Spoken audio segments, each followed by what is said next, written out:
여러분 안녕하세요. 질병분류연구소입니다. 이번 시간에는 바이러스 감염의 분류 원칙을 병리학과 함께 알아보겠습니다.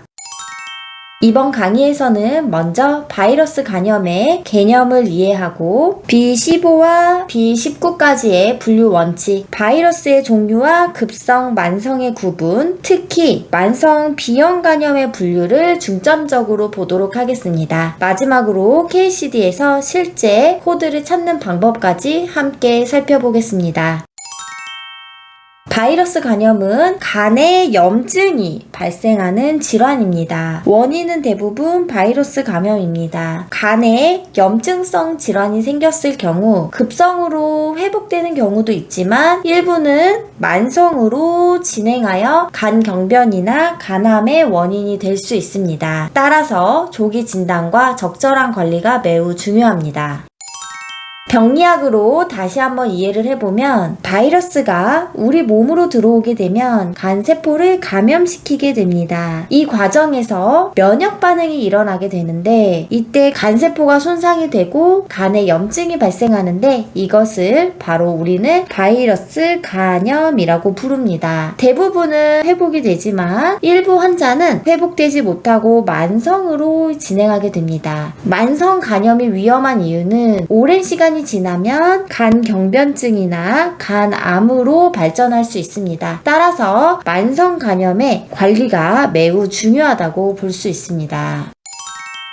감염을 분류할 때 가장 중요한 원칙입니다. 학생들이 가장 많이 헷갈리는 부분인데 감염을 질병 분류할 때 가장 먼저 확인해야 될 것은 급성과 만성을 구분하기 전에 먼저 바이러스가 A형인지 B형인지 C형인지 종류를 먼저 확인한 후에 급성과 만성을 구분하셔야 합니다. 이 원칙만 기억해도 대부분의 감염 문제를 쉽게 해결할 수 있습니다.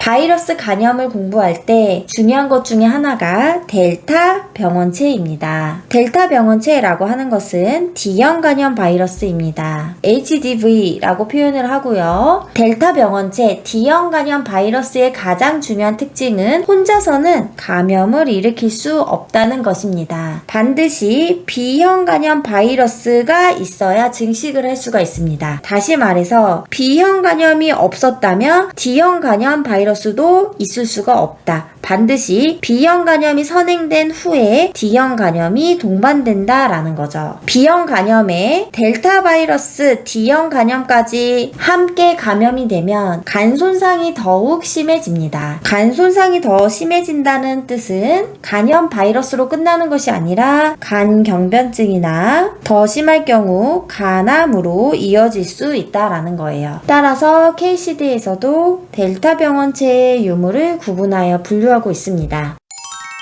다시 한번 정리를 하면 델타 병원체는 B형 감염이 있어야만 걸릴 수가 있다. B형 감염에 걸리고 나서 델타 병원체 D형 감염 바이러스가 동반될 수가 있다. 단순하게 B형 감염뿐만 아니라 이 D형 감염이 같이 동반되었을 때는 간 손상의 위험이 증가하게 되고 간 손상이 증가한다라는 것은 중증 감염이나 간경변증의 위험이 증가한다. 따라서 만성 B형 감염에서 꼭 확인해야 되는 것은 델타 병원체의 유무에 따라서 4단위를 0과 1로 분류하고 있다. 만성 B형 감염에서는 델타 병원체 유무의 확인이 중요하다. 우리나라에서는 델타 병원체 감염이 흔하지는 않아요. 하지만 정확한 질병 분류를 위해서는 의무 기록이나 검사 결과를 통해 델타 병원체 유무를 확인하여 분류하여야 합니다.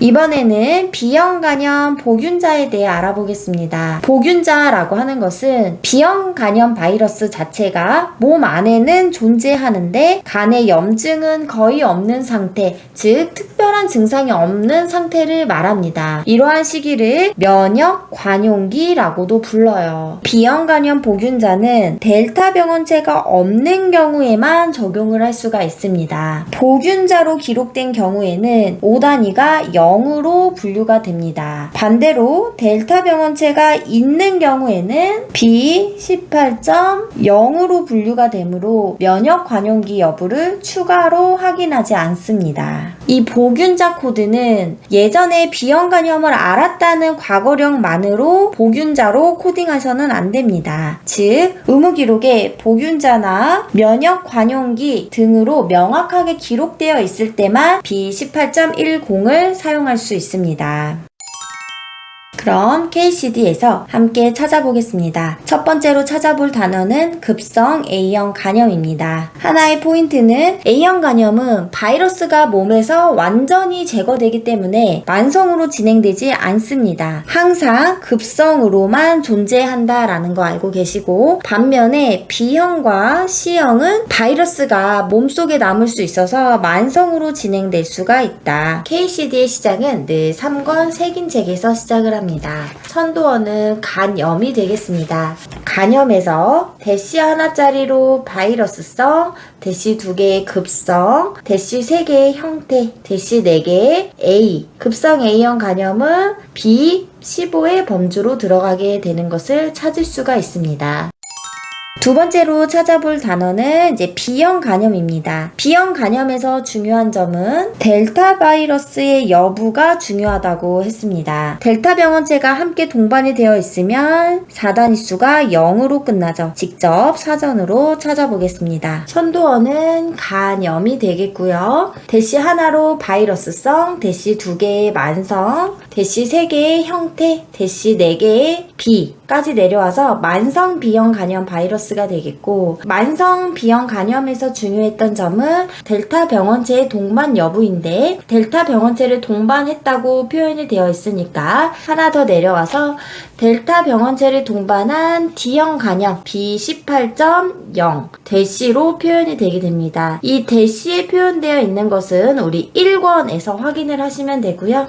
1권에서 B18을 찾으시면 만성 바이러스 간염이 나오게 됩니다. 그래서 델타 병원체가 있는 만성 바이러스 B형 간염 우리가 잘 찾은 게 맞고요. 여기 위쪽으로 보면 5단위 세분류는 면역 관용기 여부를 표기하기 위해서 B18.0, B18.1에 사용한다. 이 숫자 뒤에 면역 관용기가 표기되어 있으면 0, 그 외에는 9를 주게 됩니다. 지금 여기에서 중요한 것은 델타 병원체가 있었기 때문에 4단위수에 B18.0이 왔구나. 여러분들이 이것을 확인할 수 있습니다. 이번에는 만성 바이러스 B형 간염인데 델타 병원체가 없는 경우입니다. 델타 병원체가 없는 경우에는 B18.1의 범주로 들어가게 됩니다. 지금 문제에는 표시가 안 되어 있지만 우리가 의무기록에서는 면역 관용기 보균자가 기록되어 있다면 B18.10, 그 외에 상세불명 기간이라면 B18.19로 분류를 해야 합니다. 이번에는 만성 바이러스 B형 간염에서 델타 병원체가 동반되지 않은 것이기 때문에 간염, 바이러스성, 만성, 형태 B까지만 내려오면 델타 병원체를 동반하지 않은 걸로 볼 수가 있습니다. 따라서 B18.19로 나오는 것을 확인할 수가 있습니다.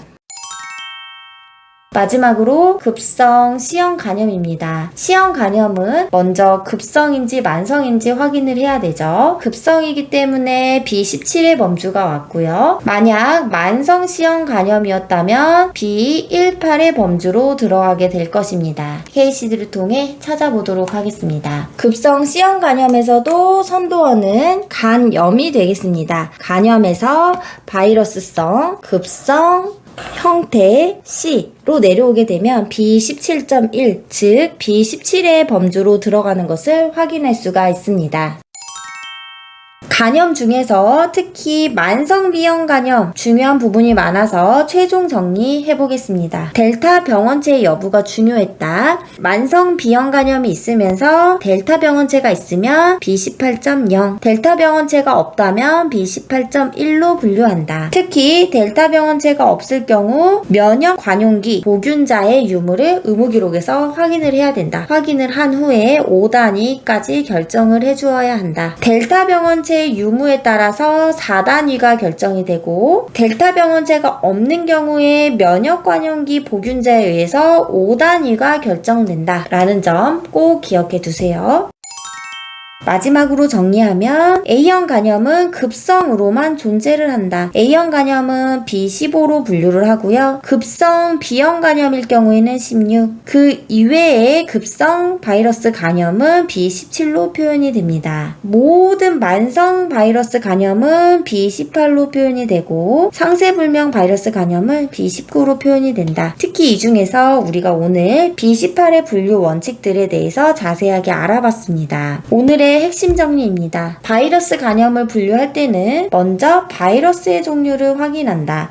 A형인지 B형인지 C형인지를 먼저 확인한 후에 급성과 만성을 구분한다. 특히 만성 B형 간염은 델타 병원체 유무와 면역 관용기의 여부를 꼭 확인해야 한다. 오늘 수업은 여기까지입니다. 이 영상이 도움이 되셨다면 좋아요와 구독, 알림 설정까지 부탁드리겠습니다. 질병을 이해하면 코드가 보입니다. 질병분류 연구소였습니다. 감사합니다.